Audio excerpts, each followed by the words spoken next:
Number 143 حصہ دوئم باب اول مطالعہ سیرت کی ضرورت و اہمیت۔ سیرت کی تعریف۔ سیرت عادت اور خصلت کو کہتے ہیں۔ علماء اسلام کے نزدیک سیرت اس علم کا نام ہے جس میں خاتم النبیین کے صحابہ کی تاریخی زندگی سے بحث کی جائے، بلکہ بعض علماء صرف پیغمبر صلی اللہ علیہ وسلم کی تاریخ کو ہی سیرت کہتے ہیں۔ مطالعہ سیرت کا عام فائدہ۔ سیرت النبی صلی اللہ علیہ وسلم کا عام فائدہ یہ ہے کہ دنیا کے سامنے پیغمبر اسلام علیہ السلام کے سونے کو پیش کیا جائے تاکہ انصاف پسند تابع اس کے مطالعہ سے یہ اندازہ کر سکے کہ خدا کے پیغمبر صلی اللہ علیہ وسلم اخلاق حسنہ، اوصاف حمیدہ، علمی اور عملی کمالات اور اصلاح عالم میں کیا درجہ رکھتے ہیں، اور انہوں نے اپنی امت کے لیے اپنے بعد کیا اسوہ حسنہ چھوڑا۔ اس لیے ہر مسلمان کا فرض ہے کہ خدا کے اس پیغمبر صلی اللہ علیہ وسلم کی سوانح حیات کا مطالعہ کرے، کیونکہ اس کی محبت ہمارا ایمان ہے اور اس کی سیرت ہماری فلاح دارین اور نجات ابدی کا باعث ہے، اور اس کی حیات طیبہ ہماری علمی اور عملی زندگی کے لیے دلیل راہ ہے۔ مطالعہ سیرت کے اہم نکات۔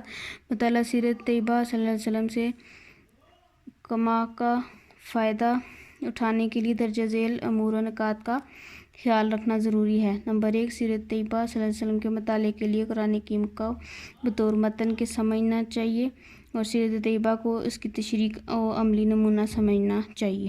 نمبر 2، جماعت صحابہ رضی اللہ تعالیٰ عنہ کی سیرت کو نبی صلی اللہ علیہ وسلم کی سیرت طیبہ سے الگ نہیں کیا جا سکتا، اس لیے کہ مقاصد بعثت کی تکمیل جماعت صحابہ رضی اللہ تعالیٰ کے ذریعے سے ہوئی۔ نمبر 3، جس دور میں سیرت طیبہ صلی اللہ علیہ وسلم مرتب ہو رہی ہے اس کا بغور مطالعہ بھی سیرت کے سمجھنے کے لیے ضروری ہے تاکہ مرض معلوم ہو اور اس کے علاج کی تدابیر جو حضور اکرم صلی اللہ علیہ وسلم نے اختیار کی ہیں وہ واضح ہو۔ صفحہ نمبر 146 سرزمین عرب کا تعارف۔ سرزمین عرب جزیرہ ہے اور جزیرہ نما پانی کی قلت اور خشک پہاڑوں کی کثرت کی اس کا طبعی امتیاز ہے، اس لیے یہ خشک جزیرہ کہلاتا ہے، اور عرب کے اس امتیاز کے اہل عرب کو عرب بداوا صحرائی عرب کے نام سے مشہور کیا، اس لیے کہ انسان کے باہمی امتیازات کے ماحول اس کے ماحول، زمانہ، جگہ اور مرکز ہی کے اعتبار سے پیدا ہوتے ہیں۔ عرب کی اجتماعی حالت۔ غیر سرسبز و شاداب اور بے آب و گیا سرزمین کا طبعی خلاصہ ہے کہ اس کے رہنے والے طلب رزق و آب کی خاطر ہمیشہ نقل و حرکت ہی میں رہیں، اس لیے اہل عرب اونٹوں، بھیڑوں، بکریوں سے بے حد محبت رکھتے تھے اور ان کی پرورش پر ہمیشہ منہمک رہتے ہیں۔ اس کے لیے دودھ، گھی اور گوشت کا کھانا اور اس کے اون کو لباس اور خیموں میں استعمال کرنا اس کی زندگی کا سب سے بڑا کفیل ہے۔ لیکن کسی قوم یا ملک کی زندگی کا انحصار اگر جانوروں پر ہی ہو تو جانوروں کی قلت اور انسانوں کی کثرت تنگی رزق پیدا کر دیتی ہے، جو ہمیشہ بغض، انات اور فساد و جنگ کا باعث ہوتا ہے۔ اس لیے اہل عرب کی زندگی کا نمایاں امتیاز قبل اسلام یہی قتل و غارت گری رہا ہے اور اس پر وہ فخر کرتے تھے۔ اگرچہ تاریخ اس کا پتہ دیتی ہے کہ ان میں ایک جماعت تجارت پیشہ بھی تھی جو شام اور اطراف میں تجارت کے لیے سفر کرتی تھی، لیکن اپنے ملک کے دشوار گزار راستوں کی وجہ سے یہ کسی طرح اس ملک کو تجارت گاہ نہ بنا سکی، اس لیے ان کی تجارت کو فروغ حاصل نہ ہو سکا۔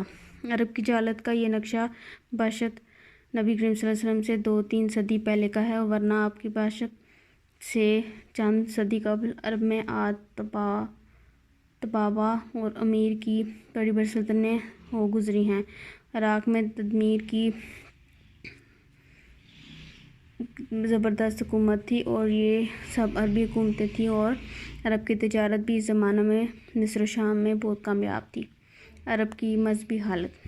اہل عرب کی مذہبی حالت بھی اس کی اجتماعی زندگی جیسی تھی، جس کا کوئی نظام تھا نہ قانون۔ اگرچہ شریعت ابراہیمی کے مدعی تھے مگر نام کے سوا حقیقت سے کوسوں دور تھے، اس لیے کہ ان کے اکثر قبائل بت پرستی میں مصروف تھے اور یہی ان کے عقیدے کا بنیادی اینٹ تھا۔ مذہب انسانی ضروریات میں سے ہیں۔ قومیں ہوں یا قبیلے، بڑی بڑی جماعتیں ہوں یا چھوٹے چھوٹے خاندان، اپنی حیات و بقا میں مجبور ہیں کہ ان کے لیے کوئی نظام یا قانون ہو جس کی پابندی ان کے ذمہ ضرور ہو اور جس سے اس کی زندگی حیوانات سے ممتاز ہو اور وہ چوپایوں کی مثل زندگی بسر نہ کریں۔ بہرحال انسان کے لیے نظام انتظام ایک ضروری شے ہے۔ نمبر 147 اور انسان کو اس سے فطری محبت ہے، جس کی کھلی دلیل یہ ہے کہ انسانیت کی تاریخ میں کوئی زمانہ بھی ایسا نہیں جس میں انسانوں کی بقدر وسعت اپنے لیے کوئی نظام مقرر نہ کیا ہو، لیکن تشکیل نظام کی دو صورتیں ہیں، ایک وضعی، دوسری دینی۔ انسانوں کو خود ساختہ قانون وضعی نظام کہلاتا ہے، اور جس قانون کی نسبت خدا تعالیٰ کی طرف ہو وہ نظام دینی ہے۔ تجربہ اس کا شاہد ہے کہ انسان اپنے ہی ہم جنس کے بنائے ہوئے قانون کے سامنے اس طرح نہیں جھکتا جس طرح نظام دینی اس کو اپنی طرف جھکا لیتا ہے۔ دینی نظام کی قوت تاثیر کو یہ حال ہے کہ انسان کے شعور دماغی اور وجدان قلبی پر اس طرح قبضہ کر لیتا ہے کہ انسانی نظام کی زبردست طاقت بھی اس کا ادنیٰ مقابلہ نہیں کر سکتی۔ اس لیے عالم انسانی کی اخلاقی اصلاح کی، ان کی روحانی بقا و بحیات کے لیے دینی نظام بس ضروری ہے۔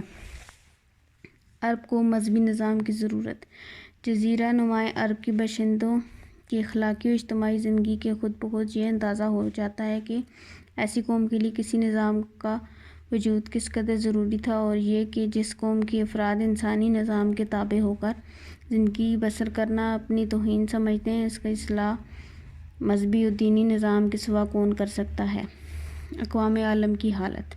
اخلاقی بگاڑ، بدکاری، قتل و غارت، رسوم بد اور بت پرستی کی وہ تاریخ جو عرب کے حالات میں بیان ہو چکی ہے، کچھ عرب ہی کے ساتھ مخصوص نہ تھی بلکہ کل اقوام عالم کم و بیش ان احوال میں اہل عرب کی شریک تھی۔ فارس اور روم کے زمانہ کی تاریخ کا ایک ایک صفحہ اس بات کی شہادت دے رہا ہے کہ شراب نوشی، بدکاری، قتل و غارت، استحصال، ظلم و جبر اور انسانوں اور اقوام کو غلامی کی بھینٹ چڑھانا اہل فارس و روم کے لیے روزمرہ کی زندگی کا دلچسپ مشغلہ تھا، جس میں کے ادنیٰ و اعلیٰ سب برابر کے شریک تھے۔ اس طرح ہندوستان میں بت پرستی، رسوم بد کا خیال تھا کہ زندہ انسان بتوں کے نام پر بھینٹ چڑھائے جاتے تھے، اور مردہ شور کی خاطر زندہ عورت کو نذر آتش کیا جاتا تھا، جس کو ستی کی رسم کہتے ہیں، اور یہ دونوں کام مذہب کی مقدس رسم سمجھ کر انجام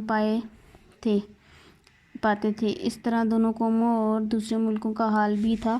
غرض تاریخ کے یہ بدیہی واقعات ہیں کہ قبل از بعثت نبی صلی اللہ علیہ وسلم تمام اقوام عالم صحیح روحانی زندگی سے ناآشنا اور قطعاً بیزار تھیں، اور نہ صرف یہ بلکہ ان کا اجتماعی و اخلاقی زندگی نے بھی بد سے بدتر اختیار کر لی تھی، اور دینی نظام کو وہ بندش جو اپنے زمانہ میں ملکوں اور قوموں کے لیے خدا کے پیغمبروں کے قائم کی تھی، پارا پارا ہو چکی تھی۔ بعثت نبی صلی اللہ علیہ وسلم اور اقوام عالم کو مذہبی نظام کی ضرورت۔ جب اقوام عالم کی اجتماعی، اخلاقی اور مادی اور روحانی زندگی اس درجہ تباہ برباد ہوگی، تب خدائے قدوس کی غیر حرکت میں آئی اور اس سرزمین عرب میں اسلام جیسے جامع مذہب کا امام انبیاء صلی اللہ علیہ وسلم پر نازل۔ صفحہ نمبر 148 فرمایا، تاکہ نظام دینی کا یہ آخری پیغمبر صلی اللہ علیہ وسلم اپنی معجزانہ تعلیم سے قوم عرب کو انسان کامل بنا کر تمام اقوام عالم کی اصلاحی زندگی کا استاد بنا دے، جس کی اس کو سخت حاجت تھی۔ یا یوں کہیں کہ چونکہ جغرافیائی حیثیت سے سرزمین عرب ایشیائی، یورپ اور افریقہ جیسے براعظموں کی وسط میں واقع ہے، اور بری و بحری دونوں راہوں سے یہی سرزمین ان براعظموں کو آپس میں ملاتی ہے، تو اپنے ایسے خطہ میں جس طرح آسانی کے ساتھ جملہ اقوام کی جاہلانہ و مشرکانہ رسوم پہنچ گئیں اور آخرکار وہ ان کا مرکز اور گہوارہ بن گیا، اس طرح وہ بآسانی تمام اقوام کی رشد ہدایت کا بھی مرکز بن سکتا ہے۔ اور ظہور اسلام میں بعثت نبی صلی اللہ علیہ وسلم کے بعد جس قدر تیزی سے یورپ و ایشیا میں اسلام کی دعوت پہنچی اور براعظم افریقہ میں اس کا شہرہ ہوا، تاریخ اس کی زندہ ثبوت پیش کرتی ہے۔ دور حاضر میں سیرت النبی صلی اللہ علیہ وسلم کے مطالعہ کی ضرورت و اہمیت۔ آج اسلام کے قریباً 56 ملک ہیں، لیکن اکثریت سرمایہ داریت کی استحصالی نظام، سودی معیشت اور یورپین معاشرے میں غرق ہوئے ہیں۔ اس لیے وہ نسخہ کیمیا کیا تھا جس نے 313 صحابہ کرام کے ذریعے اس دین حق کو غالب کر کے عدل، مساوات، عفت و پاک دامنی اور دنیوی و اخروی ترقی کے راستے پر گامزن کر دیا تھا۔ کہ آج وہ سیرت رہنمائی کے قابل نہیں؟ کیوں نہیں؟ یقیناً آج بھی سیرت طیبہ صلی اللہ علیہ وسلم و جماعت صحابہ رضوان اللہ علیہم اجمعین کے نقش قدم پر چل کر وہی ترقی و عزت دوبارہ حاصل کر چکی ہے، بشرطیکہ کہ سیرت طیبہ صلی اللہ علیہ وسلم کا مطالبہ اس نقطہ نظر سے کیا جائے۔ صفحہ نمبر 149 باب دوم تاریخ مکہ۔ مکہ جس کا اصل مکہ ہے، ساحل سمندر سے 60 میل دور پہاڑیوں میں محفوظ مقام ہے۔ خدا سے حکم پا کر اس جگہ حضرت ابراہیم صلی اللہ علیہ وسلم اور ان کے بیٹے حضرت اسماعیل علیہ السلام نے خدا کا سادہ سا گھر تعمیر کیا تاکہ لوگ عبادت کے لیے جمع ہوں۔ اس کے گھر کی چھت تھی، نہ دروازہ تھا، نہ دہلیز تھی۔ اس ارض پاک بیت اللہ کی 4 دیواری بلندی میں 9، لمبائی میں 32 اور چوڑائی میں 22 گز تھی۔ اس برکت والے گھر کی کشش دور نزدیک سے لوگوں کو کھینچ لائی اور پاک لوگوں کو ایک چھوٹی سی بستی آباد ہو گئی، جو ادب کی وجہ سے اس کے ارد گرد عمارت نہ بناتے تھے، صرف خیموں ہی میں بسر اوقات کیا کرتے تھے۔ مکہ میں سب سے پہلے عمارت ایک شخص سعد یا سعد بن عمر نے بنائی۔ سب سے پہلے یمن کی ہمایری بادشاہ اسدبغ نے حرم کعبہ پر غلاف چڑھایا۔ انقلاب عالم کی نگیاں دیکھو، حرم کعبہ جس کی بنیاد دنیا کے مشہور بت شکن حضرت ابراہیم علیہ السلام نے ڈالی، اب اس ارض پاک میں 360 بتوں نے اپنا اکھاڑا جما لیا۔ حبل کا بت جو حرم کی چھت پر نصب تھا، خدائے قدوس کی عظمت و جلال کو چیلنج دینے لگا۔ اس کے پوجنے والا گلزار ابراہیمی کے وہ نونہال ہیں جو گل توحید بنے رہنے کے بجائے چشم کعبہ میں خار شرک ہو کر کھٹکنے لگے۔ خانہ خدا کے اس 2 پاک معماروں یعنی حضرت ابراہیم اور حضرت اسماعیل کو کیا خبر تھی کہ خدا کے ان گھروں میں کبھی بتوں کی خدائی ہوگی اور خود انہیں کی اولاد مٹی کی مورتوں کے سامنے جھکیں گی۔ جب حضرت ابراہیم علیہ السلام کے 60 پشتیں گزر گئیں تو اس شرک و کفر کی خزاں دیدہ شہر میں پھر بہار آئی۔ مکہ میں جو مشرکوں کا مرکز بن گیا تھا، محمد صلی اللہ علیہ وسلم کا جائے پیدائش بنا اور نئے سرے سے خدائے واحد کا گھر قرار پاتے ہوئے اسلام کے مسکن بن گیا۔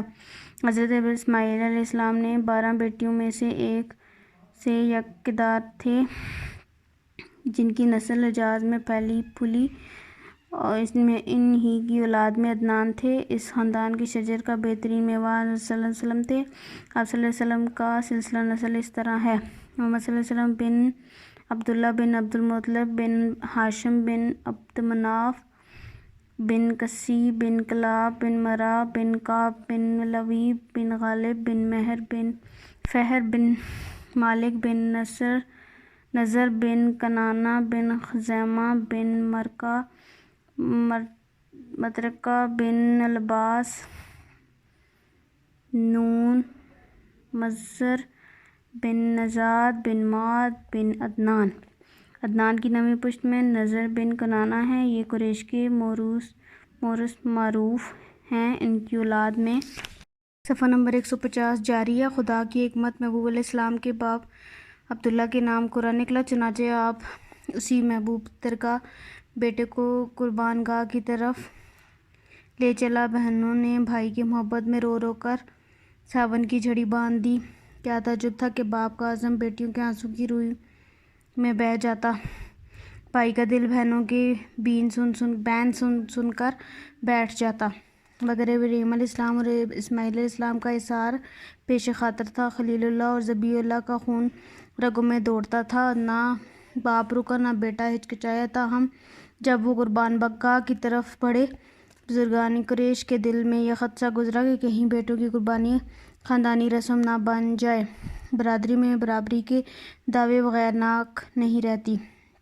جو کام آج عبد المطلب کر گیا، کل سب کو کرنا ہوگا۔ چنانچہ عبد المطلب پر زور دیا گیا کہ عبداللہ کے عوض 10 اونٹ قربان کر دیے جائیں۔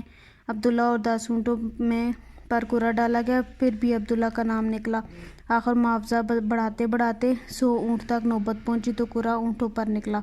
اس طرح عبداللہ بچ گیا اور فدیہ میں 100 اونٹ قربان کیے گئے۔ نمبر 151 جب مہنگی جنس اس طرح سستی ہاتھ آئی تو رشتے کی تلاش شروع ہوئی۔ قبیلہ زہرہ میں وہب بن عبد مناف کی صاحبزادی یعنی علی نژاد آمنہ اور عبداللہ کے رشتہ میں سب رضامند ہو گئے۔ چنانچہ 17 برس کی عمر میں عبداللہ کا نکاح آمنہ بی بی سے ہو گیا۔ دستور عرب کے مطابق عبداللہ 3 دن سسرال میں رہے، پھر گھر چلے آئے۔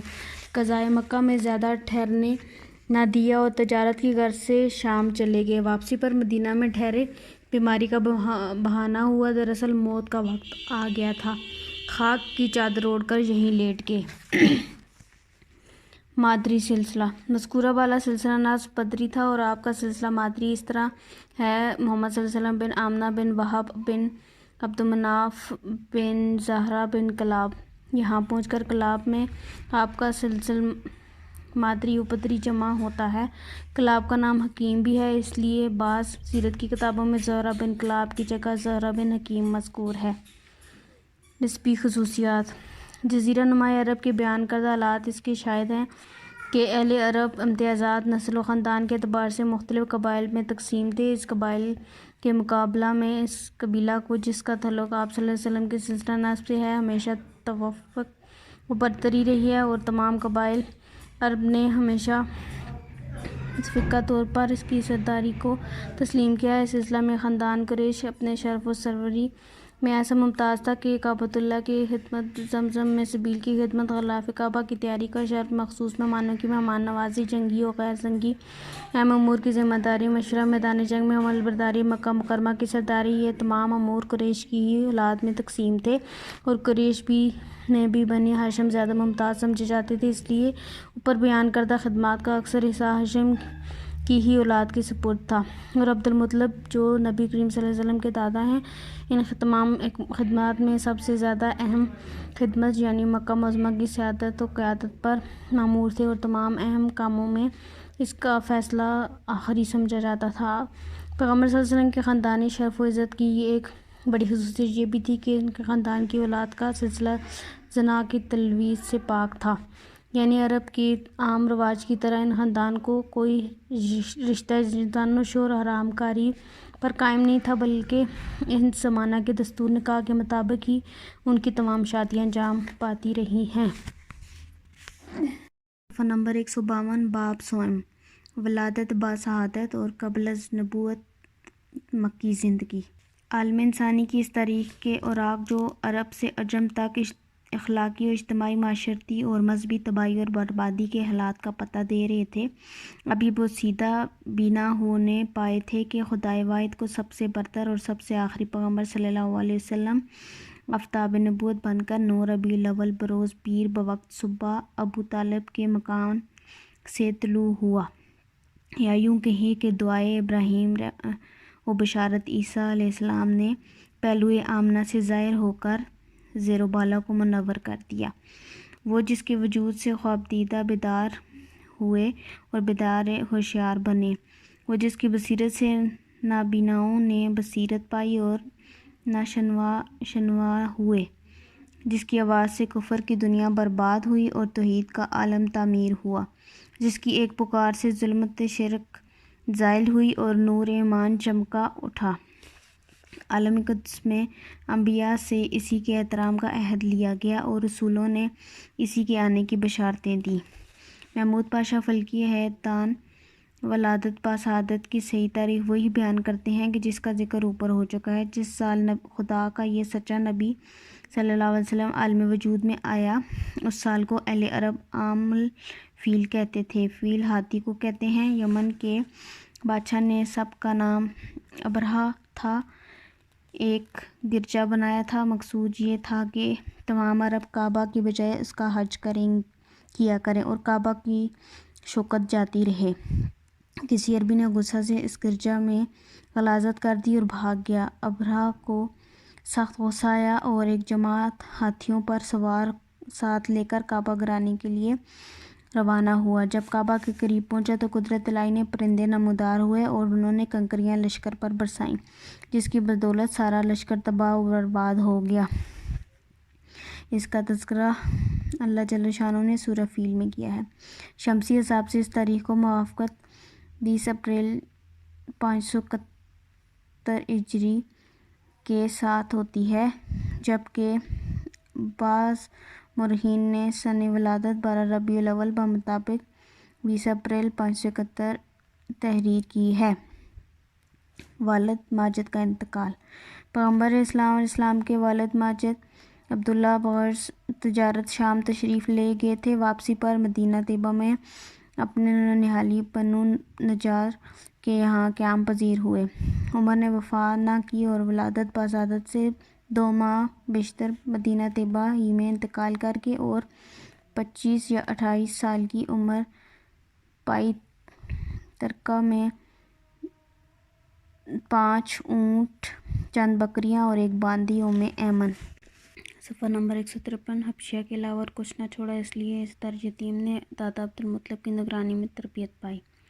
رضاعت۔ اہل عرب کی قدیم سے یہ عادت تھی کہ ایسے بچوں کو شہروں اور قصبوں میں اس لیے رکھنا پسند نہ کرتے تھے کہ شہری تمدن بچوں کی دماغی کیفیت پر اچھا اثر نہیں ڈالتا، وہ نزاکت و نامردی پیدا کرتا ہے۔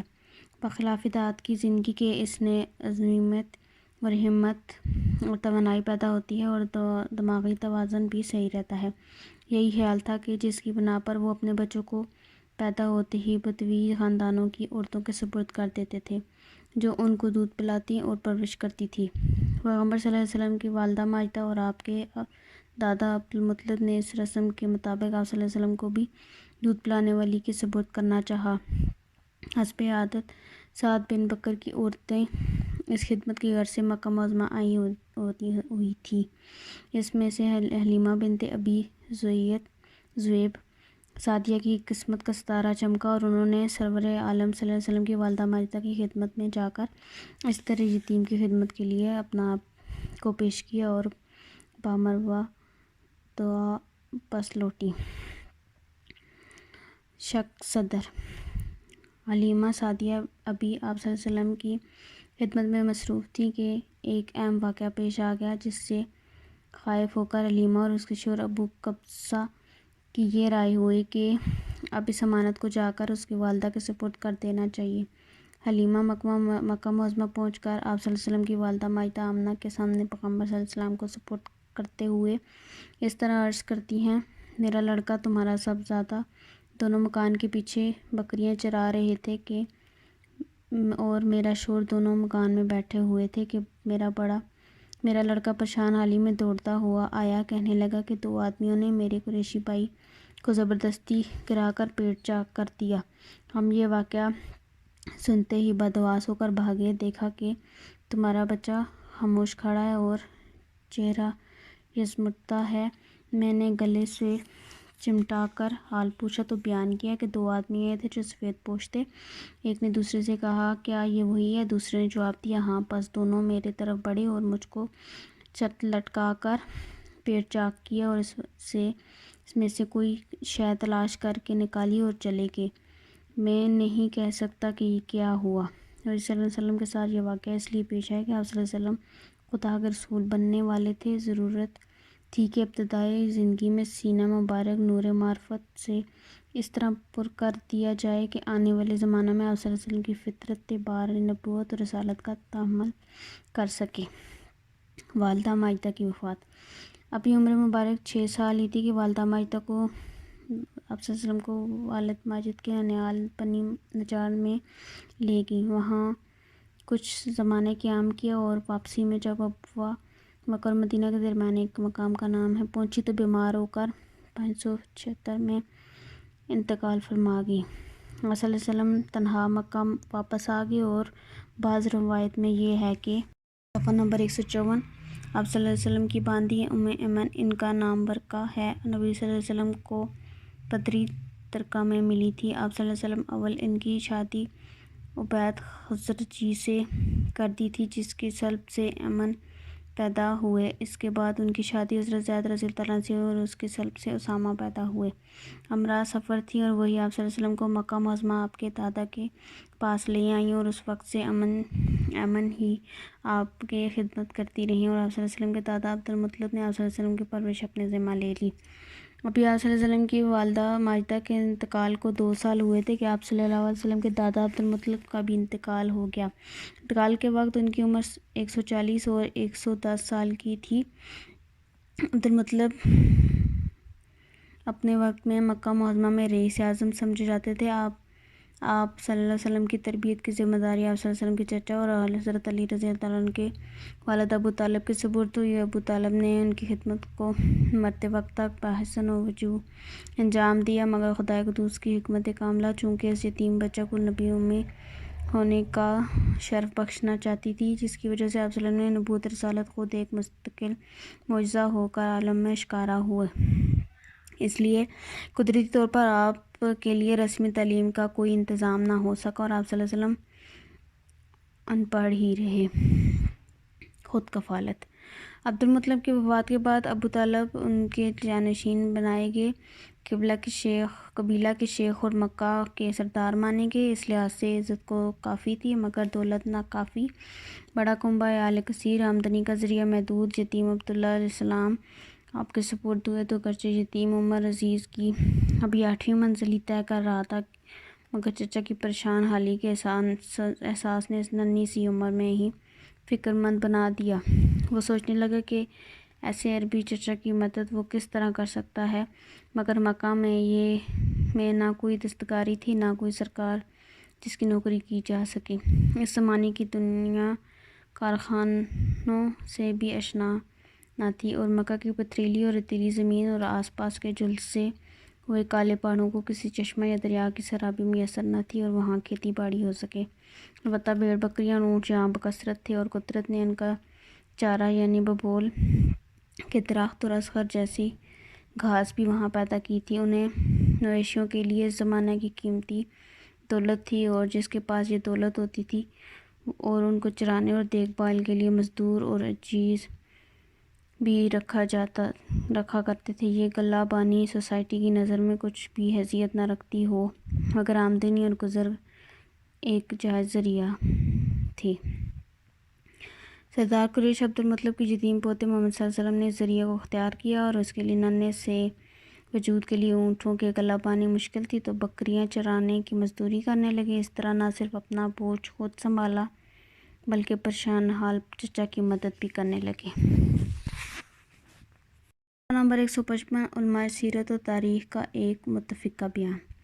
حضرت محمد صلی اللہ علیہ وسلم ایسے اعلیٰ کردار کے ساتھ جوانی کی منزل پر پہنچے کہ زمانہ جاہلیت کی باتوں سے اللہ تعالیٰ نے آپ صلی اللہ علیہ وسلم کو محفوظ رکھا۔ آپ ایسے نوجوان تھے کہ مروت میں سب سے افضل، شرافت کی باتوں میں سب سے اعلیٰ، اخلاق میں سب سے بہتر، میل جول میں نہایت شریف، جواب دینے میں نہایت مہذب اور باسلیقہ، گفتگو نہایت شیریں، سمجھ بوجھ میں سب سے برتر، نہایت بردبار، نہایت امانتدار، بات کے سچے، زبان کے پکے، ہر ایک برائی سے کوسوں دور، ہر ایک کے خیر خواہ، کبھی کسی کو آپ صلی اللہ علیہ وسلم سے تکلیف نہیں پہنچی، کبھی کسی کو سخت بات نہ کہی، نہ کسی سے لڑائی کی، نہ کسی سے جھگڑا کیا۔ انہی خوبیوں نے آپ صلی اللہ علیہ وسلم کو قوم آپ صلی اللہ علیہ وسلم کا گرویدہ بنا دیا۔ آپ صلی اللہ علیہ وسلم کی سچائی اور ایمانداری نے لوگوں میں وہ جذبہ پیدا کیا کہ آپ صلی اللہ علیہ وسلم امین اور الصادق کہیں اور اسی نام سے آپ صلی اللہ علیہ وسلم کو یاد کریں۔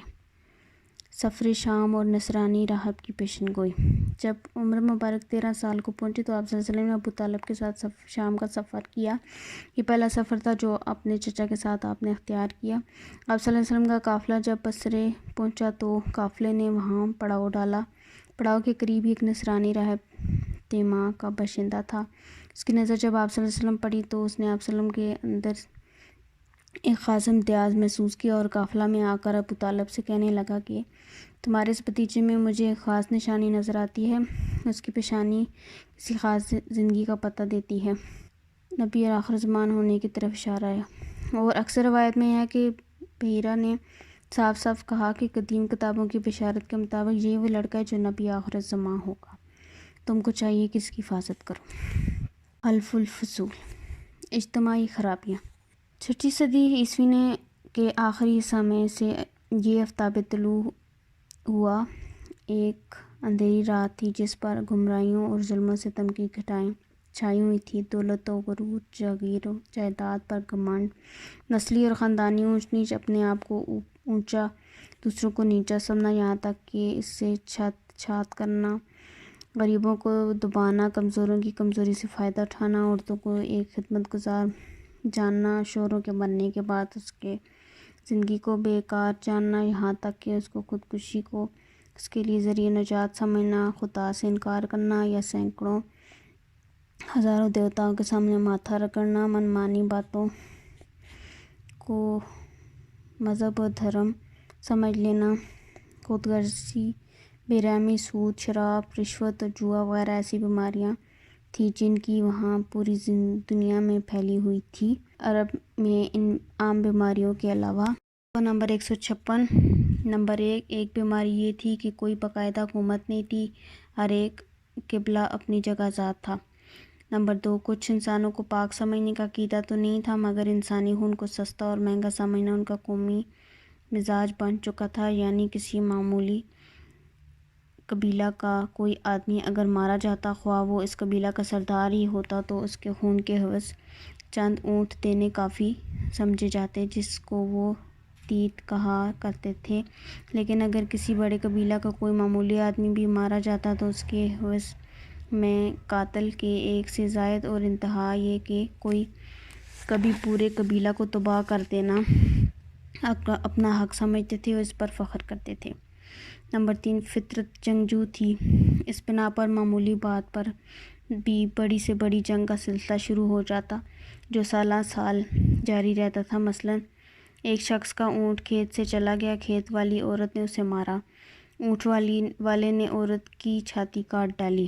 اس بات پر 494 سے 535 تک 41 سال برابر لڑائی رہی اور 70,000 آدمی اس میں مارے گئے۔ واہس کا ایک گھوڑا دوڑ میں آگے بڑھنا چاہتا تھا، ایک شخص نے آگے بڑھ کر اس سے بدکار دیا، اتنی بات پر ایسا رن پڑا کہ قبیلے کٹ مرے۔ اس لڑائی کا خاتمہ اس وقت ہوا جب اسلام کی امن پسندی نے محارب قبیلوں کے مزاج بدل دیے۔ حضور اکرم صلی اللہ علیہ وسلم کی پریشان حالی۔ حضرت محمد صلی اللہ علیہ وسلم نے جیسی بیدار مغز سالت جو ان کی حیثیت سے شہری زندگی میں قدم جمایا، جس طرح آپ صلی اللہ علیہ وسلم کو اپنے خالق پروردگار، عبادت و پرستش کا شوق پڑا، قوم کی یہ ابتر حالت بھی آپ صلی اللہ علیہ وسلم کے دل کا درد و جگر کا سوزش بن کر گئی۔ یہ سوچ آپ صلی اللہ علیہ وسلم کو ہر وقت بے چین و مضطرب رکھتی، مگر کوئی معمولی نسخہ شفا اس درد کے لیے کارگر نہیں ہوتا تھا۔ معاہدہ حلف الفضول۔ اس درد کے علاج کے لیے ایک بہت بڑی سماجی انقلاب کی ضرورت تھی، لیکن وقتی طور پر ایک واقعہ یہ موقع نہ تھا کہ اس کے میدان میں آگے بڑھیں، اور برے نہیں تو ادھورے علاج ہی میں حصہ لیا۔ واقعہ یہ تھا کہ یمن کا ایک سوداگر کچھ مال مکہ معظمہ لایا۔ مکہ کے ایک بیوپار خاص بن وائل سیمی نے ان کا مال خرید لیا، اور جب قیمت ادا کرنے کا وقت آیا تو اس کو مار پیٹ کر بھگا دیا۔ وہ مکہ والوں کے سامنے رویا دھویا، مگر کسی نے پرواہ نہ کی۔ مجبور ہو کر واپس ہوا، مگر اب اس نے مکہ والوں کی ہجوم اشعار کہنے شروع کیے۔ اس طرح پورے عرب میں قریش کی بدنامی ہونے لگی۔ ظاہر ہے مکہ جیسے تجارتی شہر کے لیے بدنامی بہت خطرناک تھی، اس لیے قریش کے سرداروں کو چونکا۔ اب وہ صورتحال پر غور کرنے کے لیے مکہ کے ایک رئیس عبداللہ بن جدعان کے یہاں جمع ہوئے۔ محمد صلی اللہ علیہ وسلم گرچہ ابھی 20 سالہ نوجوان تھے، مگر امن و آتشی اور صلح و مصالحت جو آپ صلی اللہ علیہ وسلم کا فطری جذبہ تھا، اس کا یہ اثر تھا کہ جیسے ہی آپ صلی اللہ علیہ وسلم کو خبر صفحہ نمبر 157 ہوئی، آپ صلی اللہ علیہ وسلم مجمع میں پہنچ گئے۔ آپ صلی اللہ علیہ وسلم کی شرکت کی یہ برکت تھی کہ واقعہ کا تعلق اگرچہ تجارت اور کاروباری سلسلہ سے تھا، مگر غور و فکر کے دائرہ کو وسیع کیا گیا اور ایک ایسی سوسائٹی بنائی گئی جس کے ارکان کا یہ عہد ہوتا تھا: ہم اپنے وطن سے بدامنی دور کر دیں گے، نمبر 2 مسافروں کی حفاظت کریں گے، نمبر 3 غریبوں کی امداد کرتے رہیں گے، نمبر 4 طاقتور کو کمزوروں پر، بڑوں کو چھوٹوں پر ظلم کرنے اور ناانصافی سے روکا کریں گے، مگر جب تک دلوں کی سطح ہموار نہ ہو اس طرح کے معاہدے پائیدار نہیں ہوتے، کیونکہ ان کا منشا علاج نہیں ہوتا بلکہ دفع الوقتی ہوتا ہے۔ وقت گزر جاتا ہے تو یہ معاہدے بھی فراموش ہو جاتے ہیں۔ چنانچہ اسی طرح کا معاہدہ پہلے بھی ہو چکا تھا جب مکہ میں قبیلہ جرہم کا قبضہ تھا، مگر اب اس معاہد کا صرف نام ہی رہ گیا تھا۔ وجہ تسمیہ: قبیلہ جرہم کے یہ 3 سردار جنہوں نے یہ معاہد ایجاد کیا تھا، تینوں کے ناموں میں فضل کا مادہ مشترک تھا۔ اس وقت جو معاہدہ ہوا اس طرح سابق انجمن کا احیا تھا، لہذا اس کو بھی وہی نام دیا گیا۔ حلف الفضول اور اسلام: وقتی طور پر امن اور حفاظت جان مال کے لیے ایک اچھا قدم تھا۔ حضرت صلی اللہ علیہ وسلم نے اس ثابت قدمی اور استقلال کے ساتھ اس میں حصہ لیا۔ نبوت کے بعد جب ایک مضبوط نظام مسلمانوں کو قائم کیا ہو گیا تھا، تب بھی آپ صلی اللہ علیہ وسلم فرمایا کرتے تھے کہ قریش اگر حلف الفضول کو زندہ کریں تو سب سے پہلا شخص میں ہوں گا جو اس میں حصہ لوں گا۔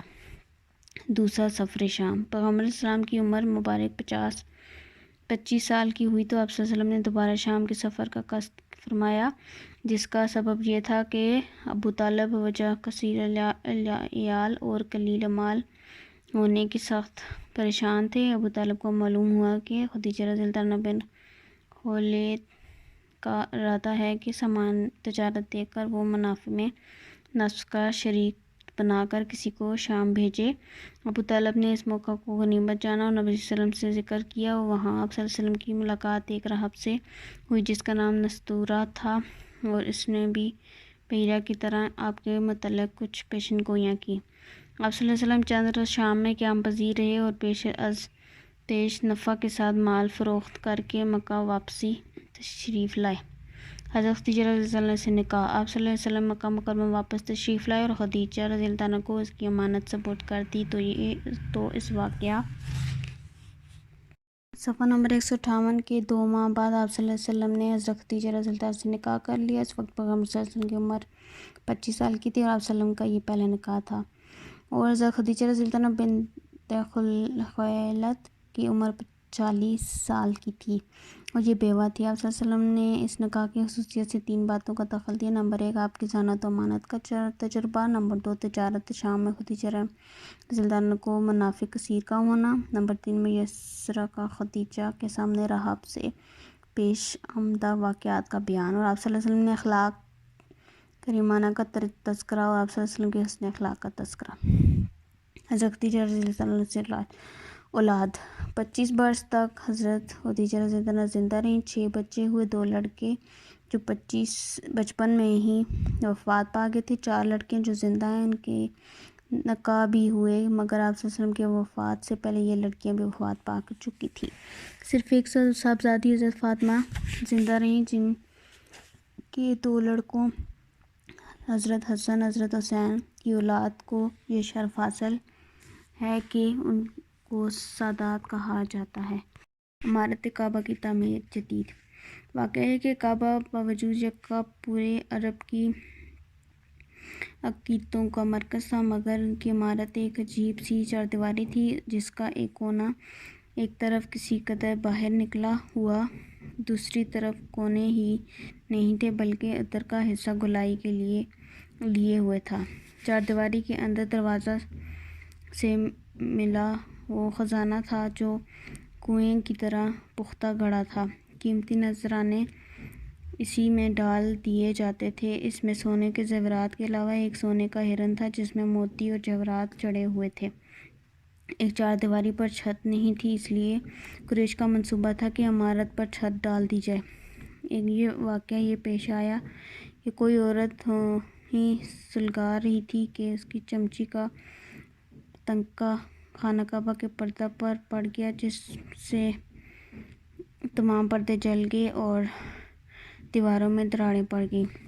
ان کمزور دیواروں پر تازہ حادثہ پیش آیا کہ زور کا سیلاب اسے ٹکرایا جس نے اس کی جڑیں ہلا دیں۔ اب لامحالہ طے کیا گیا کہ ان چاردیواری کو توڑ کر ازسر نو اس تعمیر کریں۔ اس منصوبہ کو پورا کرنے کے لیے رقم کی ضرورت تھی، سامان مال درکار تھا اور کوئی انجینئر بھی ہونا چاہیے تھا۔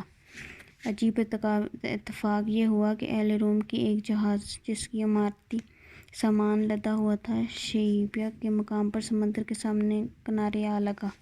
ولید بن مغیرہ شیبیہ پہنچا اور اس جہاز سے حسب ضرورت تعمیری سامان خرید لیا۔ ان رومیوں کا سردار باقوم تھا، وہ فن تعمیر سے بھی واقف تھا۔ ولید نے اسے طے کر لیا کہ وہ اپنی نگرانی میں نقشہ کے مطابق خانہ کعبہ کی تعمیر مکمل کرائے۔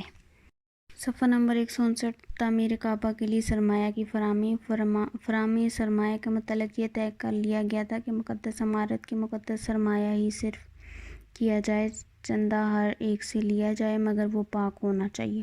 چور ڈکیتی، گبن، غصب یا حرام فعل کی اجرت کا کوئی حصہ بھی اس میں نہ ہونا چاہیے۔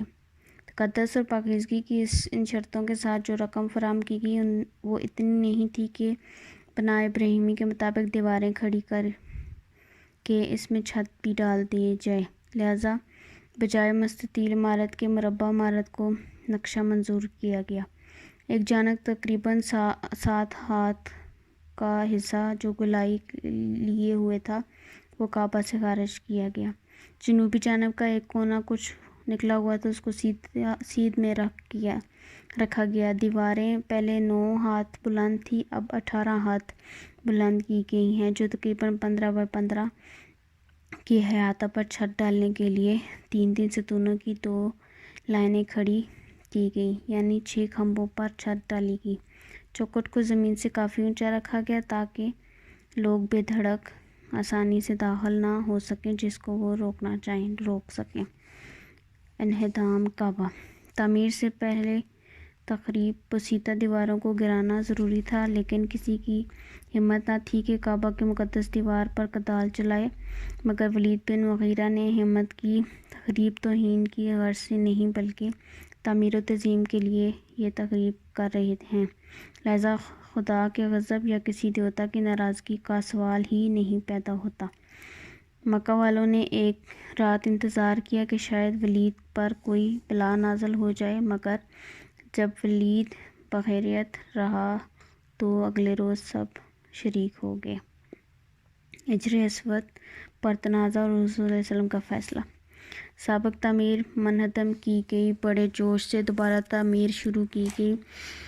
عمارت کے چند حصے مقرر کر کے ایک حصہ ایک قبیلہ کے سپرد کر دیا گیا اور اس کے لیے پتھر لائیں اور تعمیر کریں۔ اس طرح دیواروں کی تعمیر کے سلسلہ میں کوئی بحث نہیں ہوئی، مگر جب دیوار کعبہ میں حجر اسود نصب کرنے کا وقت آیا تو ایک قبیلہ کو اپنے مؤخر یاد آئے، ہمارے کارنامے یہ ہیں، لہذا ہمیں یہاں کے حجر اسود نصب کرنے کی تاریخی عظمت حاصل کریں۔ اس پر بحث شروع ہوئی۔ 3-4 روز بحث مباحثہ اور پرجوش تقریروں میں صرف ہو گئے، مگر گرمی بڑھتی ہی رہی، یہاں تک کہ دھمکیوں کی نوبت آ گئی۔ ساتھ ساتھ دھمکیوں کو پورا کرنے کی تیاری بھی ہونے لگی، اسلحہ صاف کیے جانے لگے۔ کچھ سمجھدار لوگ سنبھلے، غصہ کے بھڑکے ہوئے شعلوں کو ٹھنڈا کیا اور سنجیدگی سے بات چیت کر کے یہ طے کر دیا گیا کہ معاملہ کسی پنچ کے حوالے کیا جائے، مگر لوگوں کے دماغ اس درجہ برافروختہ تھے کہ کسی کے نام پر اتفاق کر لینا ناممکن تھا۔ تو ایک سردار کی یہ تجویز منظور کر لی گئی کہ نام کسی کا نہ لیا جائے، بلکہ جو شخص کل صبح سے پہلے باب بنی شیبہ سے آئے وہ ثالث تسلیم کر لیا جائے۔ صفحہ نمبر 160۔ ممکن تھا اس آنے والے پر بھی اختلاف ہو جاتا، مگر یہ قریش کی خوش نصیبی تھی کہ سب سے پہلے وہ آیا جس کی خوبیوں پر سب کو اتفاق تھا، جس کو سبھی صادق الامین کہا کرتے تھے۔ چنانچہ جیسے ہی نظریں رخ انور پر پڑیں، بے اختیار زبانوں پر آ گیا، ھذا محمد ھذا امین رضینا بہ، یہ محمد ہیں، یہ سب امانت ہیں، ہم ان کی ثالثی پسند کرتے ہیں، ان پر خوش ہیں۔ حضرت صلی اللہ علیہ وسلم آگے بڑھے، مجمع تک پہنچے، پورا ماجرا آپ صلی اللہ علیہ وسلم کو سنایا گیا۔ آپ صلی اللہ علیہ وسلم نے فرمایا، فیصلہ صادر کرنے کے لیے درخواست کی گئی۔ آپ صلی اللہ علیہ وسلم نے واقعہ سن کر تھوڑی دیر تأمل کیا اور پھر ایک چادر منگوائی۔ چادر بچھا کر حجر اسود کو اس کے اوپر رکھ دیا اور تمام قبیلوں کے سرپنچ اور شیوخ جو یہاں موجود تھے ان کو بلا کر ہدایت کی کہ سب مل کر چادر پکڑیں اور حجر اسود کو اٹھا کر دیوار کعبہ تک لے چلیں۔ اس صورت میں مساوات اور یکسانیت پائی جا رہی تھی۔ تمام شیوخ راضی ہو گئے۔ پھر جب حجر اسود دیوار کے قریب پہنچ گیا تو آپ صلی اللہ علیہ وسلم نے خود اپنے دست مبارک سے اس کو اٹھا کر دیوار میں منصب کیا۔ اس طرح ایک نہایت خوفناک جنگ ٹل گئی اور آپس میں غصہ نفرت کے بجائے اتحاد و اتفاق اور یکجہتی کے جذبات ابھر آئے۔ پھر خوشی خوشی باقی ماندہ تعمیر مکمل کی گئی اور پھر ساتھ ہی اس کے دلوں میں حضور صلی اللہ علیہ وسلم کی عزت و عظمت بھی بدر جہاں بڑھ گئی۔